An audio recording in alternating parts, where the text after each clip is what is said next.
নমস্কার, আপনারা দেখছেন ভয়েস অফ বাঁকুড়া। বাঁকুড়ার সব খবর, সঠিক খবর সবার আগে। এবার কি ড্রেনের জল পান করবে মানুষ? কি করতে চলেছে রাজ্য সরকার?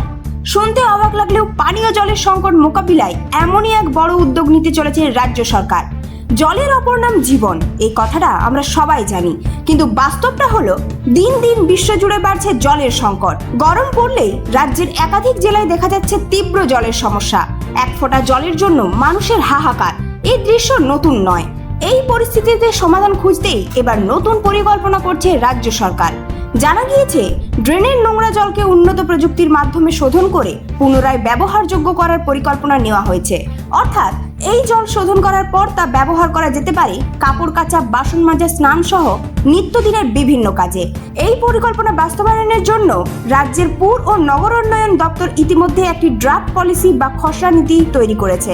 চূড়ান্ত সিদ্ধান্ত নেওয়ার আগে সাধারণ মানুষের থেকে মতামত চাওয়া হয়েছে।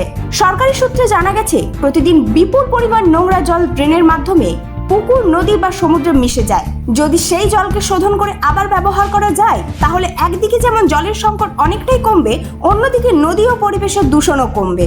এই পুরো প্রকল্পের প্রযুক্তিগত সহায়তার জন্য SUD এর অধীনে একটি ওয়েস্ট ওয়াটার ম্যানেজমেন্ট সেল গঠন করা হবে। এছাড়াও মানুষ যাতে এই পুনর্ব্যবহৃত জল ব্যবহার করতে আগ্রহী হন, সেই বিষয়ে সচেতনতা বাড়ানোর দায়িত্ব থাকবে পুরসভাগুলির উপর। এই প্রকল্পের তদারকি করার জন্য রাজ্য স্তরে একটি উচ্চ ক্ষমতা সম্পন্ন কমিটি গঠন করা হবে, যার নেতৃত্বে থাকবে মুখ্য সচিব। এই কমিটিতে স্বাস্থ্য, পরিবেশ, PHE, সেচ, পঞ্চায়েত ও শিল্প সহ একাধিক দপ্তরের শীর্ষ আধিকারিকরা থাকবেন। তবে প্রশ্ন একটাই, ড্রেনের জল শোধন করে ব্যবহার করার এই উদ্যোগকে মানুষ কতটা গ্রহণ করবে? আপনার কি মত? এই সিদ্ধান্ত কি ভবিষ্যতে জলের সংকট কমাতে সাহায্য করবে, নাকি আরো নতুন বিতর্ক তৈরি করবে? আপনার মতামত অবশ্যই কমেন্টে জানান। এই ধরনের গুরুত্বপূর্ণ খবর সবার আগে পেতে আমাদের চ্যানেলটি সাবস্ক্রাইব করুন আর ভিডিওটি শেয়ার করতে ভুলবেন না। আপনার মতামত কমেন্টে জানান আর লাইক শেয়ার করে ভয়েস অফ বাঁকুড়ার পাশে থাকুন।